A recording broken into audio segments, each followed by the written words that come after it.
Disclaimer. I do not own the clips or music shown. These are used for review and entertainment purposes. Thank you.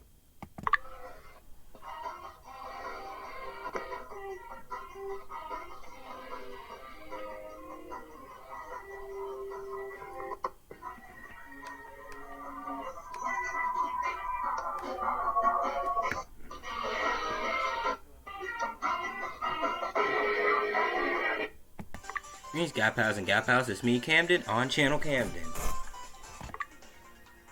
So, it's been a while since we last had a MCU show or movie. So, now Marvel Studios has gave us WandaVision. So basically, Marvel released a show called WandaVision on Disney Plus about the characters Wanda Maximoff and Vision. So it picks up after Endgame, and it shows the effects of Wanda and about her grief. So basically, Wanda creates this kind of mini world where her life is kind of like a sitcom. Like the first episode was like the 50s type sitcoms.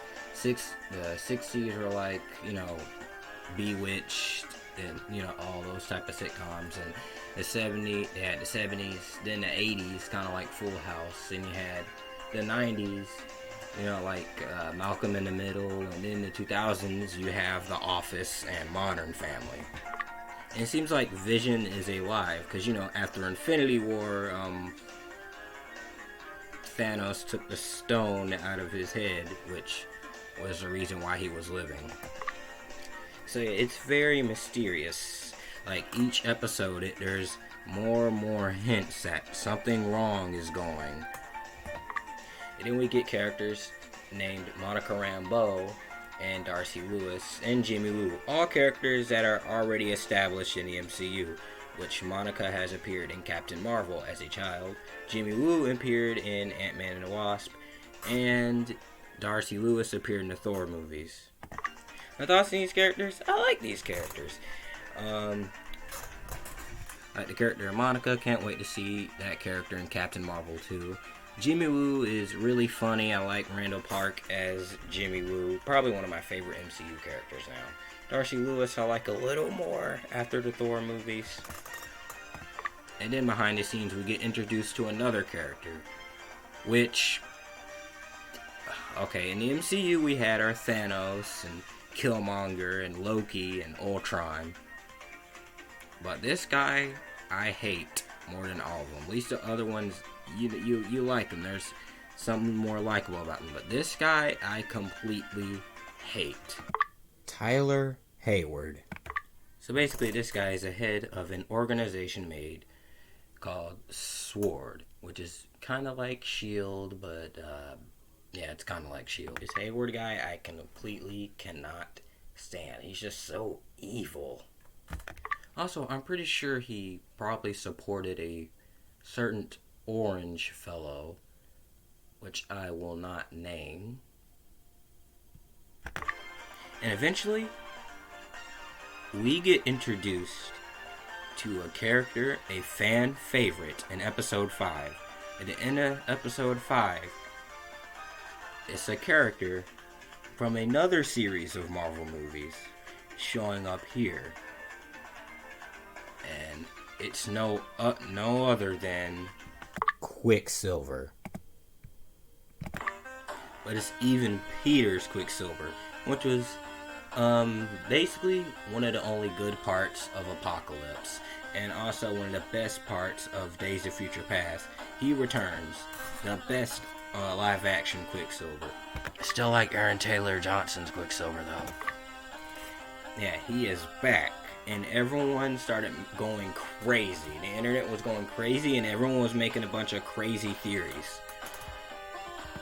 It was like, oh my goodness, could the X-Men show up in the MCU? Could Magneto or Professor Xavier show up? And every single week on Twitter or Instagram, I see fan cams of Quicksilver with that playing in the background, but the actual version. But yeah. Which leads to the other part I want to talk about. People kept making a lot of theories while this show was going around. Because you know how fans can get when a show is around, they make a lot of theories. This one, it was theory crazy. A lot of people kept making a bunch of theories. Like, could Grim Reaper or Mephisto show up? They kept making theories around this guy, especially. The guy who ruined Spider-Man's marriage. Oh my gosh, is Agatha Mephisto? Is Hayward Mephisto? Is Ultron Mephisto? Is Quicksilver Mephisto? Are you Mephisto? Am I Mephisto? Are my parents Mephisto? Is that neighbor Mephisto? Is my dog Mephisto? Is my nephew Mephisto? Is my cousin Mephisto? Is that pencil over there Mephisto? Is my preacher at church Mephisto? Is my best friend Mephisto? It was basically like that every single day. People kept making theories around that one character like he was actually going to show up. Did Mephisto ever show up? No. Like, people kept hyping up characters showing up, and they even thought Tobey Maguire's Spider-Man was going to show up at some point. So, what about Quicksilver? Is he actually Quicksilver from the X-Men movies? Well,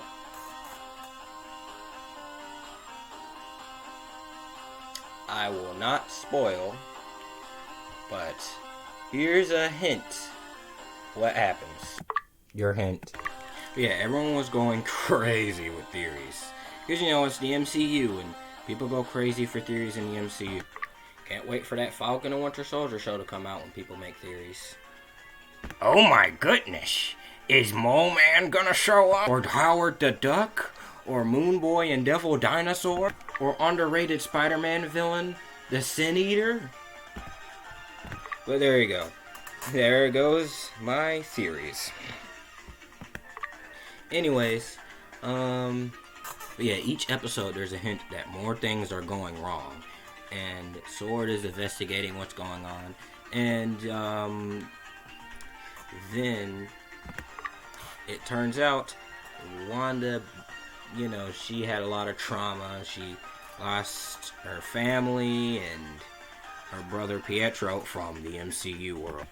But her father that was in the flashback, I don't think was her real father. They might retcon it somehow. You are not the father. Anyways, in episode 8, it turns out Wanda was so saddened by grief that she starts creating like some explosion or something when she starts using her powers that starts start making crazy things in this town called Westview into it like a sitcom like world. And she creates a vision from her own memories. And she also has a family, 2 kids, which are probably not real because they're probably made up too. I also forgot to mention that there's one episode in episode 5 where they wear their comic accurate, like their Halloween costumes, where they're like wear like Halloween costumes of their comic accurate costumes. But anyways, back to the recap. And then in episode 9, Sword and Monica and all of them go to, you know, the inside world in Westview. And Wanda fights this character named Agatha Harkness, who's playing the nosy neighbor in the sitcom world. And they're all like having a big witch battle. And Wanda gets her comic accurate costume. Finally! And she's called by her name, the Scarlet Witch. Like how she's called in the comics. Because I noticed that throughout every Marvel movie, she wasn't called by her superhero name. Everyone else was called by Spider-Man or Iron Man or Captain America. And yeah, so then in the end, Wanda overcomes her grief of, you know, all her trauma. And then she gets rid of the sitcom-like world. Wait. I forgot something. So basically, Sword creates this other version of Vision, which is White Vision. I know that sounds a little racial, but it's just Vision, but white. And normal Vision fight White Vision. They all like hit each other and stuff. and then they all fight in a library, and then Vision gives White Vision his like all the data and memories, and then White Vision just flies off and goes away. Yeah, that guy is definitely coming back. And when Vision and White Vision were fighting, it had the same energy as... Hey, that's... That blue hedgehog again, of all places. I found you, faker. Faker? I think you're the fake hedgehog around here.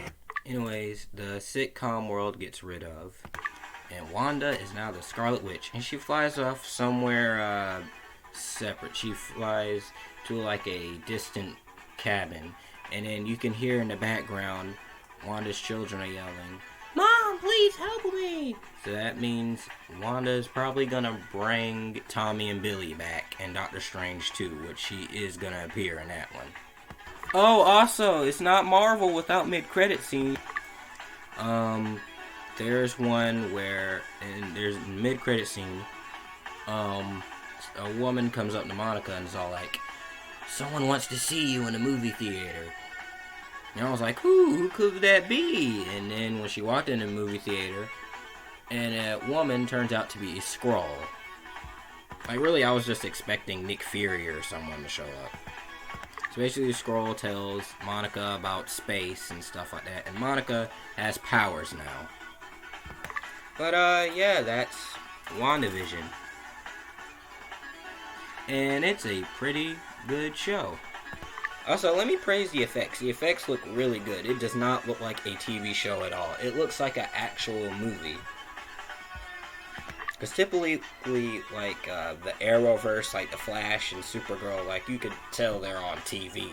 But with WandaVision, no, that looks really big budget, and it looks like an actual, like, movie. Also, overall, the show was pretty good. It made me care about the characters of Wanda and Vision more. Before I thought they were cool, but now they're cooler. So, what I give the movie? I mean show. Gosh. 8.7 donut. And well, yeah, the show's good, and I cannot wait for the future of the MCU, like Falcon and the Winter Soldier, and Loki, and Hawkeye, and Spider-Man No Way Home, and Doctor Strange 2, and lots of others. Can Jimmy Woo get his own Disney Plus show? Yeah, thanks for checking out this video. Hope you hit a like, make a comment, not a mean comment, and also subscribe.